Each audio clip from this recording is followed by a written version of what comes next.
I hope you've set aside a little bit of time too, as this is a little bit of a longer presentation. You can imagine, when we speak about even last week's really with whiskey and agave spirits, it took us 45 minutes. I would say this week will probably be in that 45-minute to an hour range. I mean, after all, we're talking about a continent here in South America. And while I think, maybe our note card sets for South America certainly focus around Chile and Argentina, there's, of course, a couple of other wine growing countries in South America that we're going to take a small look at. We're just going to look at maps essentially and have a general discussion about that. But let's go ahead and dive in the essence of time. We'll start in Chile. Here are the Chilean wine regions. There's a ton of them, right? It's a little bit more difficult, I think, than a lot of us consider to compartmentalize these different regions and fit them into where they actually are important. And I think today what we'll do is look at each of the regions individually and try to get a better understanding of that.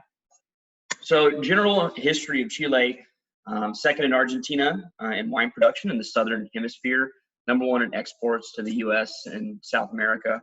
In 1519, a Spanish empire decrees that all ships sailing west are to carry vine cuttings. So conquistadors bring it to South America. Peru really gets the first vine, and then it spreads to Chile and Argentina. In the late 1500s, we see massive amounts of vineyards in Peru.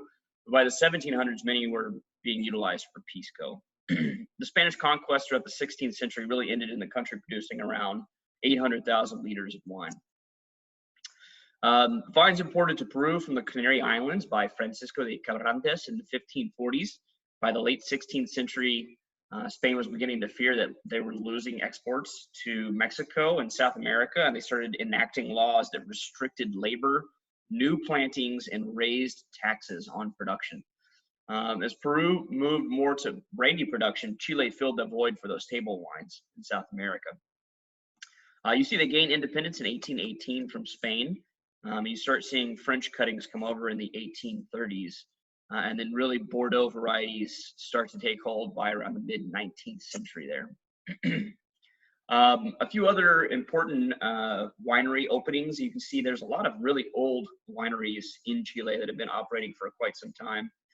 1851, Viña Ochagavia was really the first modern winery. And really Silvestre Ochagavia is considered to be sort of the father of Chilean wine. Half of the vineyards at the time that were south by Concepcion. We'll take another look at a map here in just a moment. You can kind of get a feel for where that is. Santiago at the time was really sparsely planted. Cousiño Macul gets founded in 1856, and then you see a handful of others that sort of fall in line. The names that you really need to know, like Errázuriz and Santa Rita and Conchitoro. You start to see anti-alcohol laws in 1938 that really sapped production until that military coup in 1973 that results in the death of Allende. And then you get Augusto Pinochet, right? Capitalism-driven policies sort of paved the way for growth within Chilean wine, but obviously at the expense of human rights violations continuously. 1979, you see the arrival of Miguel Torres. And this is really the beginning of the modernization of winemaking in South America. Fresher whites, less oxidative. He brought with him stainless steel tanks for fermentation, things like that. You see economic growth from foreign investment that leads to a shift in style towards more of the international varieties. And then in the 1990s, production really doubles in Chile. Exports shift from 7 to 40% in that timeline. Over 1 million hectoliters are now produced, and exports are right around 60% today.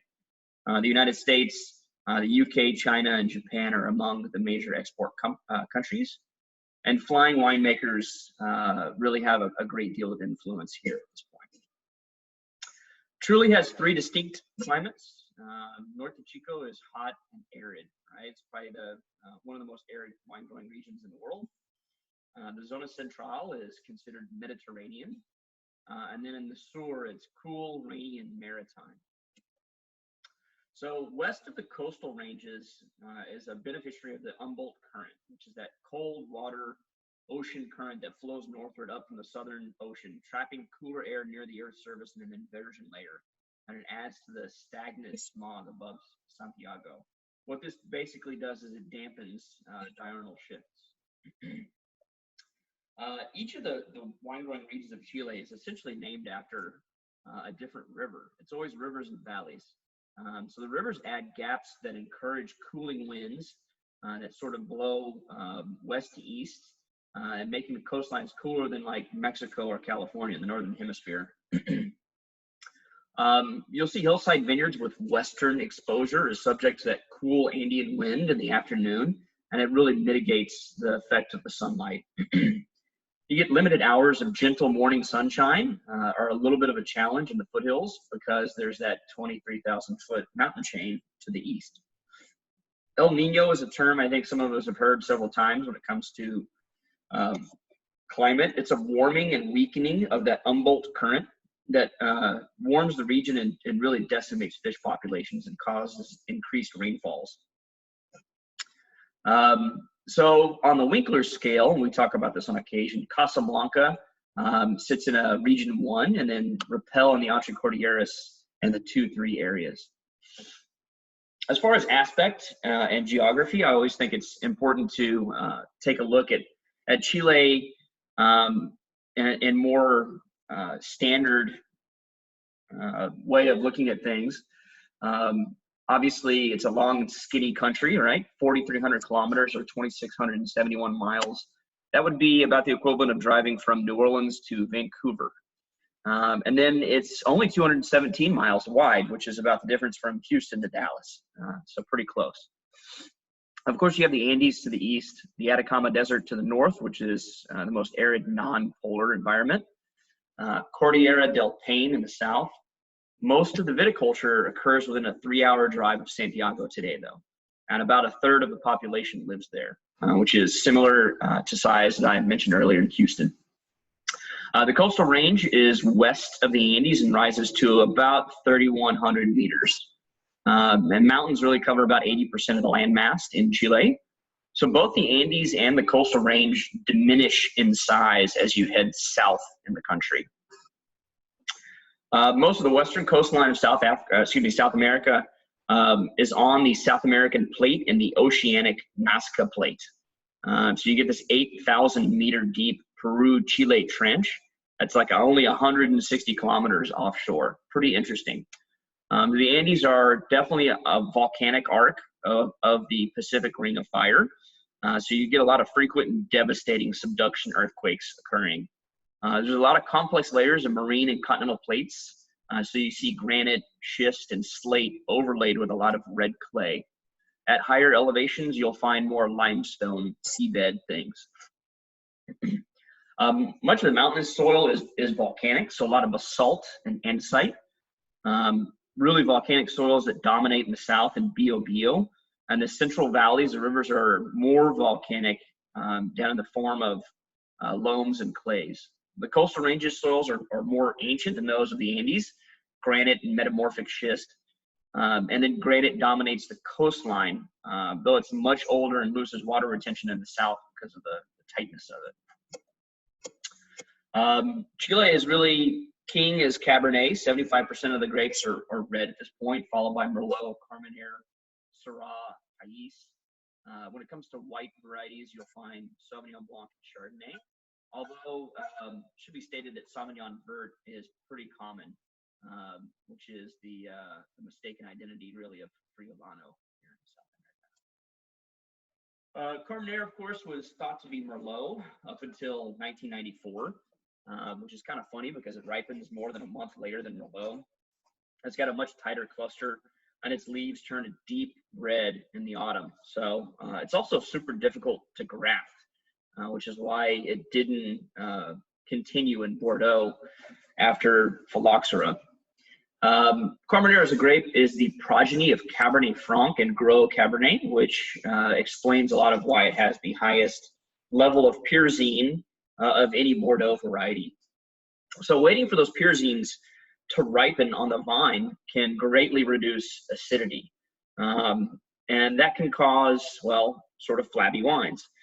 You can use leaf removal, but then you can burn them away, but so goes the acidity and the aromatics. So warm fermentations are typically used to lessen the bitterness in the wines. You see a lot of reduction that's common in the winery, creating a need for more micro-oxygenation and bracking. Can be delicious when it's fully ripened out, but again, lacks a little bit of acidity.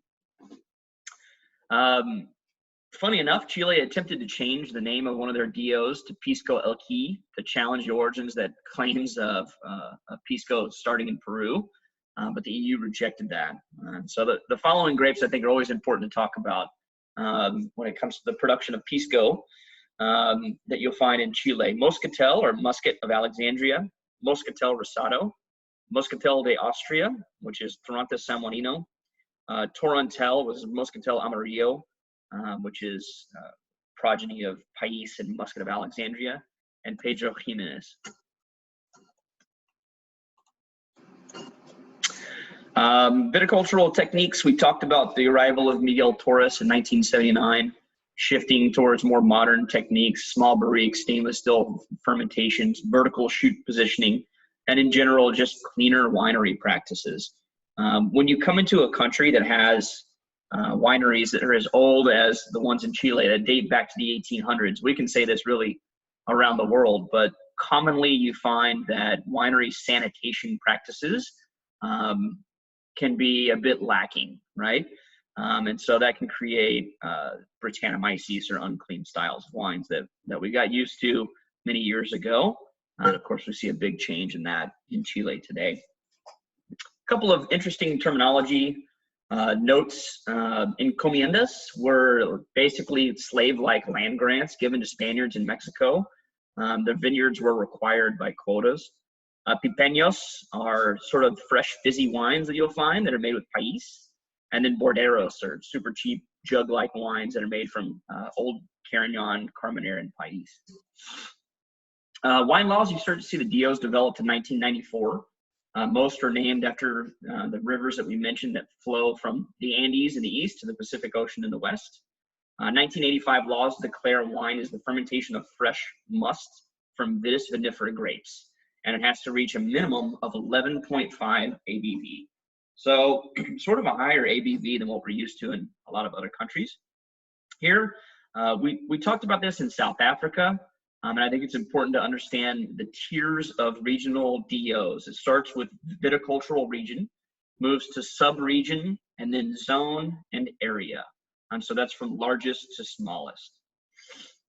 The 75% rule for variety and vintage on the labeling, although your exports, of course, have to meet the EU standards of 85%. And then Pais is not allowed on a DO label, oddly enough. 2012, we added Atacama and Austral to the wine decree, as well as the Costa and Entre Cordilleras and the Andes designations to help bisect the rivers. To qualify, again, you have to be 85%. So it's slightly higher than the original 1985 decrees in order to meet those EU requirements. So those region viticolas that we talked about, the major ones, start with Atacama in the north, then you get Coquimbo, Aconcagua, Valle Central, Sur, and Austral. We take a look at in the northern portion here. We start with Atacama and really Copiapo and Huasco Valley.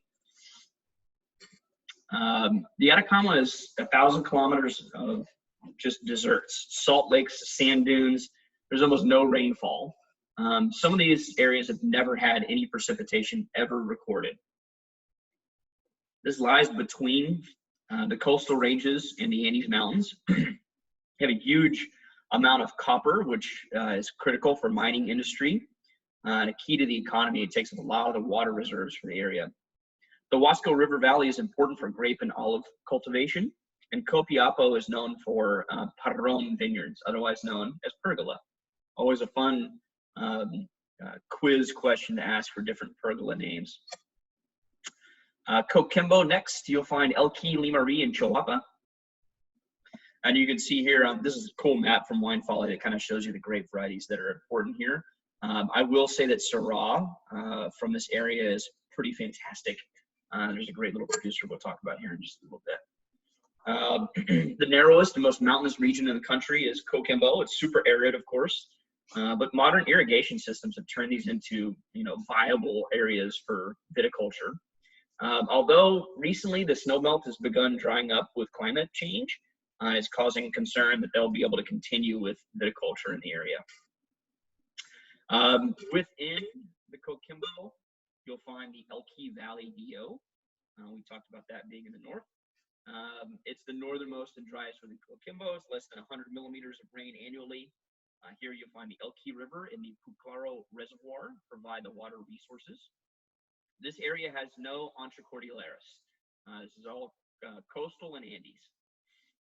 Areas within it, you'll find La Serena, Vicuña, and Paiguano, with the former being coastal and the latter two are foothills at 500 meters.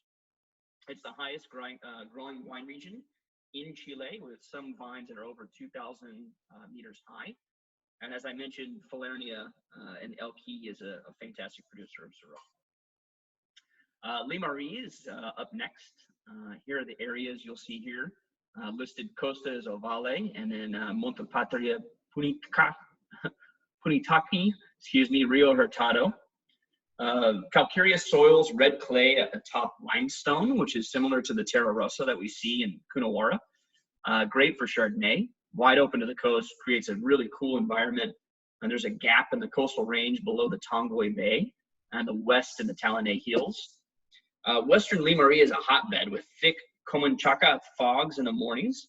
And Francisco de Aguirre, established in 1993, is now owned by Conchitoro. So Chardonnay is most planted up here, along with Cabernet, Syrah, Pinot Noir. Those are all important. I think it's important that we list out the areas in some of these regions. I've never really seen many of these on any bottlings. But I think it's important also to note things like the Tongoy Bay and the Talanay Hills and where these places are. Chihuahua, a couple of areas, Salamanca and Illapel, really not important for wine growing. De Martino is pretty much the only vineyard owner that I'm aware of. And then Domaine de Manson is a member of Moby. And we'll talk about Moby a little bit later on here as well. Now we start to get into the Central Valley. This is where obviously Santiago is. You can see it here. And the most important wine growing regions within the country. Aconcagua Valley, Casablanca Valley, and San Antonio Valleys make up the Aconcagua viticultural region. So we start in the Aconcagua Valley. You can see the list of areas here. Panqueje is extremely important, I would say. Costa areas are known for their schist and their slate. The elevation of the coastal peaks is actually pretty high here, blocking the cooling winds. So the interior regions are great for late ripening reds.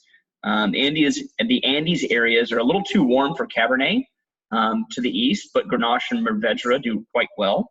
And then the areas in between the mountains, the Antracordilleras, are really best for Bordeaux. Errázuriz is probably the most important winery, and of course in 2004 the Berlin style tasting, it garnered top honors for Senya and Viñedo Chadwick, beating Marco and Lafitte. The Casablanca Valley, we mentioned it earlier as being quite cool. The only area here is Casablanca. It's only 30 kilometers from the east to the west. There's no Casablanca River really. It's a small creek and mostly dried up. Here you'll find Chardonnay, Sauvignon Blanc, Pinot Noir, and Syrah. The western entrance is a break in those coastal ranges again, and it gives it a direct path of the Humboldt Current. So you get coastal fog at night, cool winds in the afternoon, and they mitigate summertime heat. Spring frost is a huge issue throughout most of November, so they have wind machines to help mitigate that.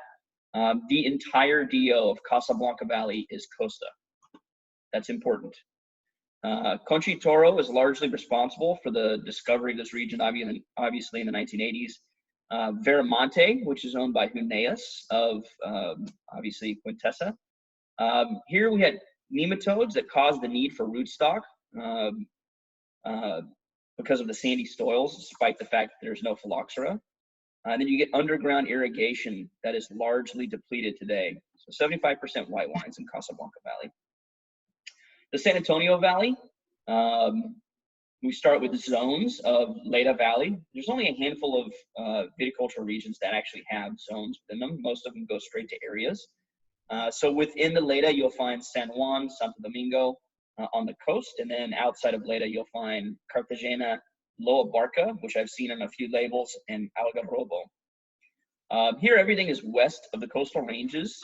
Vines were first planted in '98, first harvested in '01. Obviously, Sauvignon Blanc is the king for white wines, and Leda is the southernmost subzone. It's like 15 kilometers from the ocean. Rot can be a serious issue because of the low hills, alluvial clay soils, irrigation provided by the Maipo River. Loa Barca is the most extreme wine growing conditions in the country, though. I mean, we're 4 kilometers from the ocean, typically at 1,000 growing days per season. Casa Marine was first to plant here. Rosario is home to one estate, Matetic. They're Demeter certified, producer of Syrah, 19 kilometers away from the ocean. So that's Aconcagua, from Aconcagua through Casablanca and San Antonio. And now we get into the Valley Central, and you'll see here, we start in the Maipo, Cachapoal, the Rapel and Colchagua, Curico, and then Maule Valley. And of course, Cachapoal and Colchagua are subs of Rapel, so that's interesting to note. Agricultural center, about 3/4 of all the wines that are produced in Chile come from the Valley Central. It's a semi-arid Mediterranean with winter-dominant rainfall, which of course increases as you travel further south and get into the cooler areas. Excuse me. We start in the Maipo Valley. Critical areas that are you should pay attention to, of course, are Pirque and Puente Alto, along with all these handful of others too. Maipo is unofficially separated into 3 areas. Alto Maipo, which is 400 to 600 meters. This encompasses Puente Alto and Pirque. Medio Maipo and Maipo Costa, or Baja, the lowest lying vineyards. So I think it's important to note that Pirque and Puente Alto are from Alto Maipo, some of the highest elevation areas within Maipo Valley. Officially, there's no coastal regions. Great producers of the area, Cocina Macul, Concha y Toro, and Santa Rita. Cabernet Sauvignon is half of the plantings. Iconic wines, Don Melchor from Puente Alto, Almaviva from Puente Alto, Viñedo Chadwick from Puente Alto, Antillal and Casa Real from Santa Rita. Most Alto Maipo vineyards are west-facing with no morning sun, but you get a ton of afternoon heat and glow with warm, well-drained alluvial soils. Medio Maipo is warmer overall. It ripens Cabernet without the structure of Alto Maipo. Finer clay-based soils make Carmenere pretty attractive in the Medio area. The Rapel Valley is broken into the zones of Cachapoal and Colchagua that we mentioned, most heavily planted. The Cachapoal and Tingarurarica, hopefully I got that one right, rivers converge to create the Rapel River, which was dammed in the 60s to create the Rapel Reservoir that now feeds those rivers. The Cachapoal Valley, important areas listed here, and Peumo is probably the most critical of those. Tucked between the Andes and Colchagua, surrounds the city of Rancagua, which is just to the south of Santiago. Warmer region than Colchagua due to the lack of access to the coast. Carmenere excels in the heat and brown clay soils of the Entre Cordilleras areas, particularly in that Peumo area that I called out. The DO for Peumo is actually used on Santa Carolina's Herentia and Concha y Toro's Carmen de Peumo. Cabernet and Syrah perform really well in the higher areas in Alto Cachapoal. Clos de Fou by Pedro Parra is one of the more ambitious East Cachapoal wine estates at over 1,000 meters. Great Cabernet Sauvignon produced there at a pretty reasonable price. Colchagua, areas listed here, most important probably Chimbarongo, although you also see some costa areas, Lolol, Pumanque, and Peridones. 2/3 are Entre Cordilleras. It's second in vine acreage to Maule, second in top of class reds to Maipo. And it's home to more Cabernet and Carmenere than any other region, really. Great producers here, Connoisseur, Vumanent, Casa Silva, Montes, Nayen, Coyle, there's a handful. Apalta, although it's unofficial, is probably the most important subzone. And Apalta means earthquake in Mapuche, the local dialect. It's located within the Santa Cruz DO area, sits in a horseshoe of the coastal range. It's wide open to the south, but protected on the other sides by the mountains. It's a cooler climate with reduced sunshine areas, well-drained granite soils. Hillside planting create a wonderful growing environment. And so this is where you see the iconic lines of, pardon me, Cloapalta from Casa Apostole and Montes Alta M. Later on, you find Viñas Las Niñas, Nayen, and Vintisquero. And then Nayen's actually has some old dry farmed vines that date to the 1890s here. The Curico Valley is broken into two zones, the Teno Valley and the Lantue Valley. You'll see the areas listed here. Slightly cooler temperatures bring more white grapes, but Cabernet is still kind of king. This was the landing spot for Miguel Torres in 1979. And Manso de Velasco is a 100-year-old Cabernet plot that he owns. Here you have heavy clay soils, which kind of mark uniformity and lack of style. Viña Echevarria, the major producer, does not use the DO for the reason of those lack of style of soil types. Then we come to Maule Valley, and here you'll see Claro Valley, Loncomilla Valley, and Tutuven Valley as your zones. A handful of areas here. This is the most vine acreage in Chile, except for the combined whole of the Rapel Valley. Here you see more alluvial soils along the riverbed, redder and more granitic with quartz as you get closer to the coast. Again, Cabernet is king, Pais is second. But important to note in Maule Valley is the old bush vine Carignan. That's sort of near Cauquenes in the coast. And there's also some old Malbec and Semillon. But there's 12 wineries that have collaborated to create what they call Vigno, the V-I-G-N-O. And this happened after the 2010 earthquake on the coast of Maule to form Viñadores de Carignan. The requirements here are 30-year-old bush vine, dry farmed Carignan plantings, and it has to be a minimum of 65%. And these sit usually from 550 to 600 hectares. And it also has to be aged 2 years prior to release. Some pretty cool wines coming out of there, actually. You can see here as we follow further south past Aconcagua that we talked about earlier, Talca, now we start to see the southern regions of Chile and south, or the Sur, and then we'll get to the Austral. Super maritime climate in the Zona Sur. Here you're seeing more rainfall, particularly compared to what we saw in the north, about 21.5 inches. There's about 10% of the Chile's vineyards acreage, and the capital city here is Concepcion. I want to go back and show you all. That's right here. It's important to note. So we talked about the origination of Chilean viticulture. A lot of the old vineyards were down in this area. They hadn't made it up to Santiago just yet back in the 1800s. The major regions of the Zona Sur, Itata, Biobío, and Malleco. We start in Itata. You can see the areas listed here. Here you see a lot more lush greenery, flowing rivers, red granite soils. There is some old vine muscatel, the Alexandria and Cinsault. And they were cultivated because they were recommended after the earthquake of 1939. This area has the most acreage planted to non-noble varieties for Chile. Biobío, here you start to see Pinot Noir, Chardonnay, and Sauvignon Blanc. Typically green year-round, and autumn rains can be a pretty huge threat. The Nahuel Buta Mountains off the coastal range mitigate seasonal changes, and so a few peaks reach to about 1,500 meters. Malleco, first modern vineyard was planted here in 1997, so there's less than 20 hectares as of 2014. Cool, rainy, windy, semi-continental. The Austral has DOs of Cautín and Osorno Valley. Some wineries here report up to 70 inches of rain annually, which is crazy. Again, Sauvignon Blanc and Chardonnay and Pinot Noir. And then Undaruga is planted on the 46th parallel, but no commercial release has actually occurred yet. So that's pretty darn far south.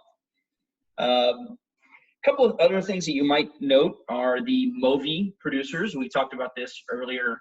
This is the Movimiento de Viñadores Independientes. So it's founded in 2009 with 12 members, focused on personal touch within a winery that's sort of filled, or excuse me, a country that's filled with large-scale producers. You start to think about, you know, Cocina Macul and Conchi Toro and Connoisseur, and how much weight those particular houses have. The smaller guys kind of get left behind, and that's what Movi is pushing towards promoting. There's a lot of European influence in Chile, and I think that's important. So in 1988, you see Lafite pairing up with Los Vascos, or creating Los Vascos. Viña Aquitano was founded in 1990 in the Maipo Valley, which is Bruno Pax of Cos d'Estrenel and Paul Pontalier of Chateau Margaux.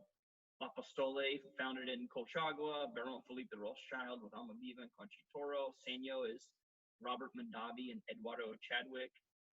1991, you also saw William Fev of Maipo Valley launch. And then Louis-Michel Ligier-Beller actually consults with the Razeries. Interesting enough. That's Chile. That's one country. We're moving quite nicely here. Up next, let's talk about Argentina. Major subregions of the north, Salta has less than 25 hectares planted, with Cachi, Cafayate, Molinos, and San Carlos. There's also important to note that Etchart and Cafayate is what brought Michel Roland to Argentina. You also have Catamarca and Jujuy and Tucumán. The major subregions for Cuyo are La Rioja, Mendoza, and San Juan. And of course, the most critical of those is Mendoza, where 70% of the country's wine is produced. San Juan actually has 47,000 hectares. It's the second largest producing region in Argentina, but it's mostly for brandy and vermouth grapes because of the heat. Although apparently sherry styles can be quite good there as well, from what I've read. I've never actually tasted one. It'd be really interesting to try. And then you get Patagonia in the south with La Pampa, Neuquén, Rio Negro. There's also Chubut, but not really important for fine wine growing at this point. I think it's important to take a look at Argentina as a whole, and you can kind of see just how large it is, right? So last year we had a discussion at TechSom. Someone asked a very generic question: what is the growing or the climate for Argentinian wine growing regions? And they were looking for continental, but to be honest with you, and we're going to show some examples later on, in Patagonia in the south, you'll find a region 1A, and then in eastern Mendoza, you'll find region 5. And so the wine growing regions are completely different. The elevations slump from up to 8,800 feet in Salta, and really maybe even higher than that. I think Hess with Colomé claims to be above 10,000 feet at times. Mendoza, you drop down to really 2,800 to 4,900 feet. La Rioja and San Juan drop down to 4,200 down to 2,200 feet, and then Patagonia at 38 degrees really starts to get down to 900 to 1,300 feet in elevation. Major subregions of Mendoza, of course, are Luján de Cuyo and Uco Valley, and I think it's important to take a look at these. As it's almost like saying Sonoma and Napa. If I told you that I had North Coast Cabernet in a bottle, you'd probably ask me, well, is it from Sonoma or Napa? And then you'd get into a deeper conversation about what part of the valley does it come from? Is it benchland fruit? Is it mountain fruit? We need to start talking about Mendoza and Malbec sort of in the same way. So you see here in Luján, 2,600 to 3,900 feet. You'll see alluvial, subsoils of clay, sand, silt, rock. There's tons of different soil strains that cut throughout both Luján de Cuyo and Uco Valley. But I think in general, 30,000 foot flyover, we can say that there's a bit more red clay soils in Luján de Cuyo and a bit more rocky, well-drained colluvial soils in the Uco Valley. Key subregions you'll need to know from Lujan de Cuyo, Agrelo, Las Compuertas, Pedregal, Vistalba. For the Uco Valley, you start to get further southwest and more into the footsteps of the Andes Mountains. What this creates is, if we think about the difference in, as we mentioned, Napa and Sonoma earlier, if you think about the difference in Napa Valley Cabernets that are from mountains versus not, you'll start to understand that you get higher elevations, cooler temperatures, smaller berry set, which leads to more skin and less juice, which typically leads to brighter acidities to them and a bit more astringent tannin style. I think in Uco Valley, you get a lot more sandy, rocky, and limestone soils too. You'll see the key subregions here that are important. In Tupungato in the north, Gualtajari is probably the most important. Tunujan, you'll find Los Chacayas and Los Arboles.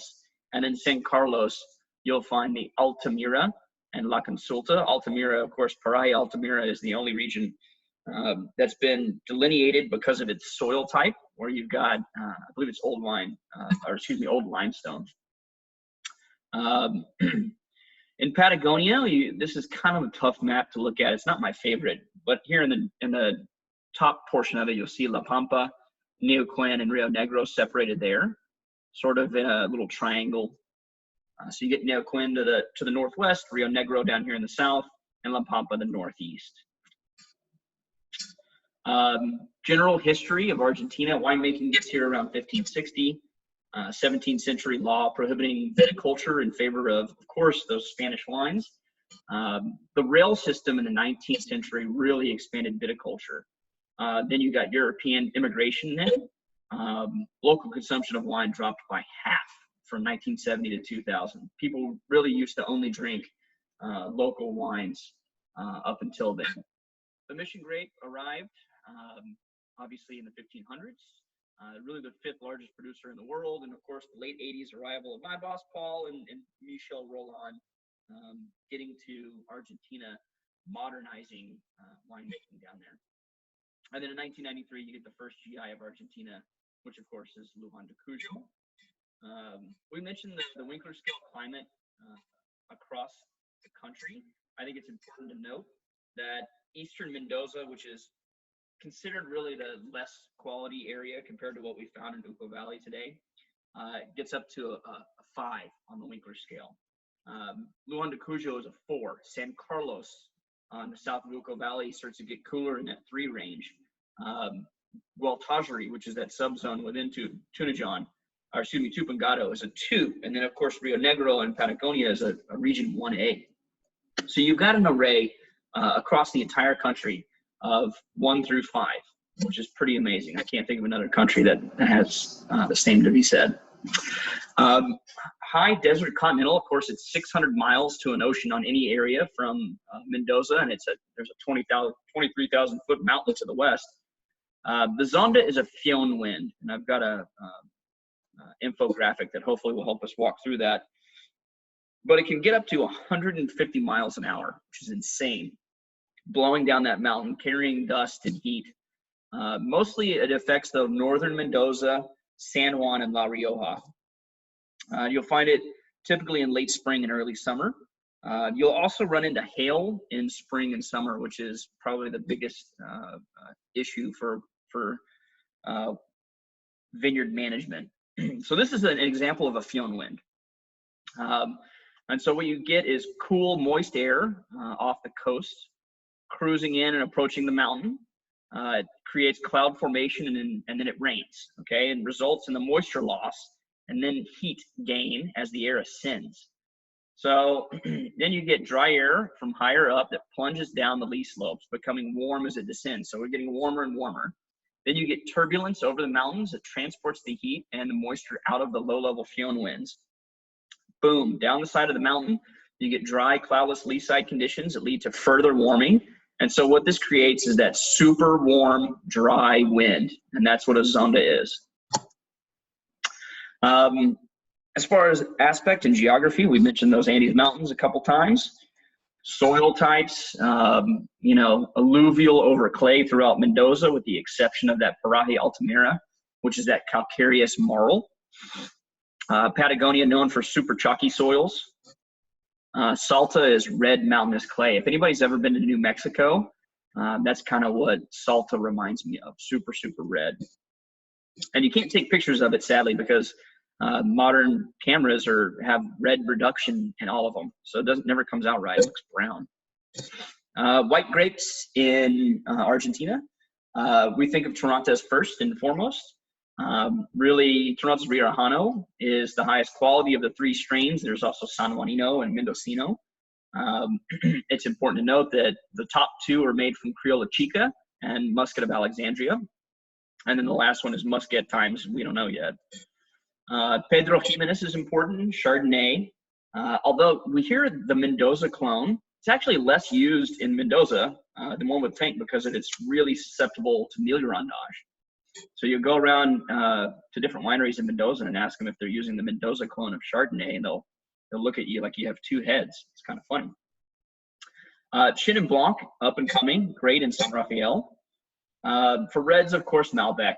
Elevation and cool air help slow the ripening process, providing a fleshy grape with enough acidity to balance its fruit. There's 16,000 hectares in Mendoza. You also get Bonarda, which in France is called Corbeau, and in America, Charbonneau. Cabernet Sauvignon, Syrah, and I think real up-and-comer is Cabernet Franc. We're not talking about just yet, but it does fully ripen. Merlot, Tempranillo as well. And then it's important to talk about pink grapes in Argentina because they account for 30% of the country's vineyard land. Cereza, Criolla Chica, and Criolla Grande are those pink grapes. Viticultural techniques. I think it's important to note that in Luján de Cuyo, you'll see a lot more flood irrigation or furrow irrigation. So Mendoza gets less than 10 inches of rain per year. It's pretty microscopic. To the west, of course, you have those Andes Mountains and their snow-capped tops. And so it's interesting to state that Mendoza was a stopping area for cattle before they got to Santiago some hundreds of years ago. People would move them from Buenos Aires down to Mendoza, and it's several hundred miles. So the cattle would be thin, and they'd want to fatten them up before they got them across the mountains to Santiago. So in order to fatten them up, they had to have food for the cattle, and they had nothing there. It was growing nothing. It's an arid desert area. So the Huarpe indigenous tribe looked up at the mountains and saw snow caps and decided to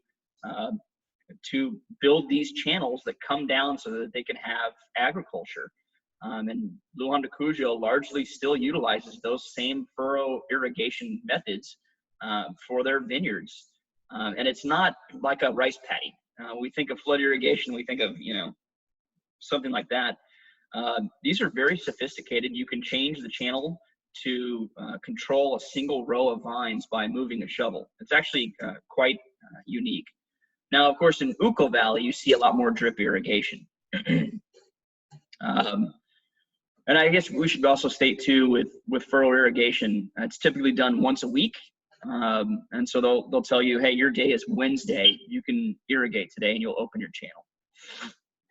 A couple of interesting notes as far as terminology is concerned. Reserva means 6 months for whites and 12 for red.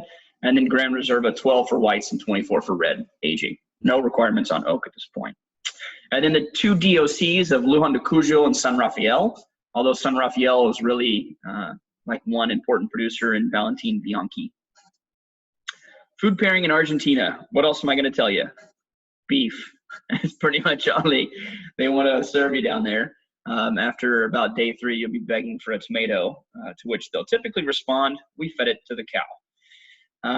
But you'll also find some success in pairing some great Pan-Asian cuisine with Torrontés because of its aromatics. Great producers. We start in the north in Salta, Colome by Donald Hess.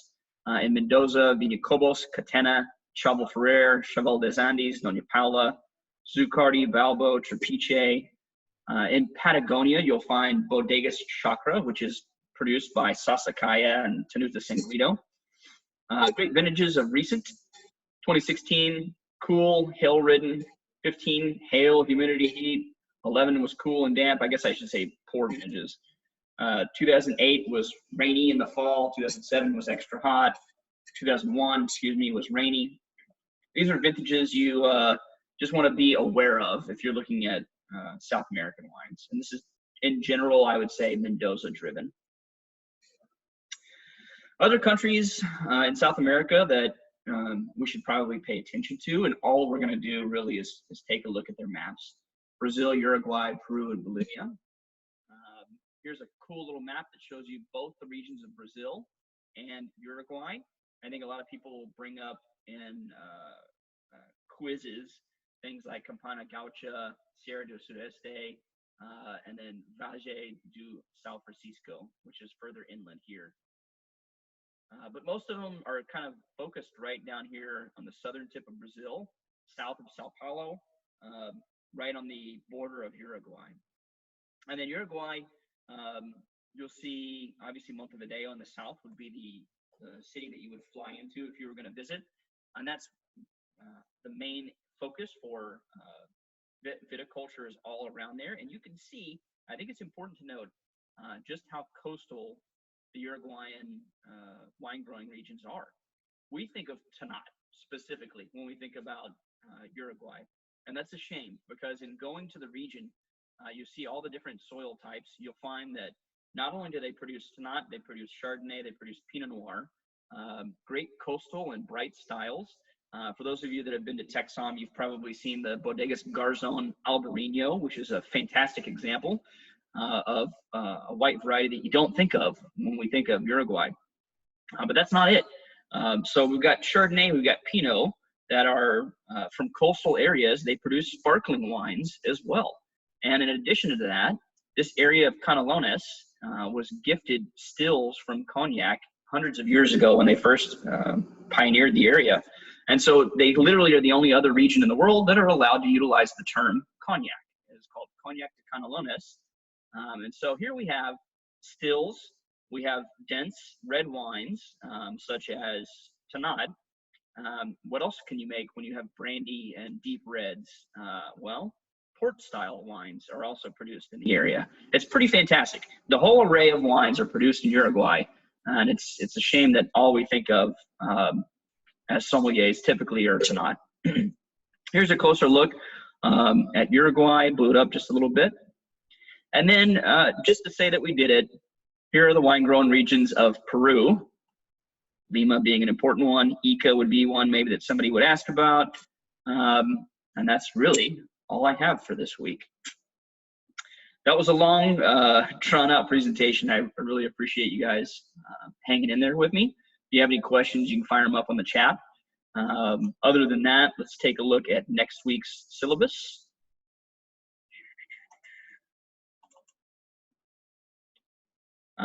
Oh, back to spirits next week. So we'll have rum, gin, and vodka. Thanks, Christy. Cool. All right, gang, I certainly appreciate it. I'll get this uploaded to the YouTube channel so you guys can review it, and I'll send out the PowerPoint presentation as well. Cheers. Happy Sunday.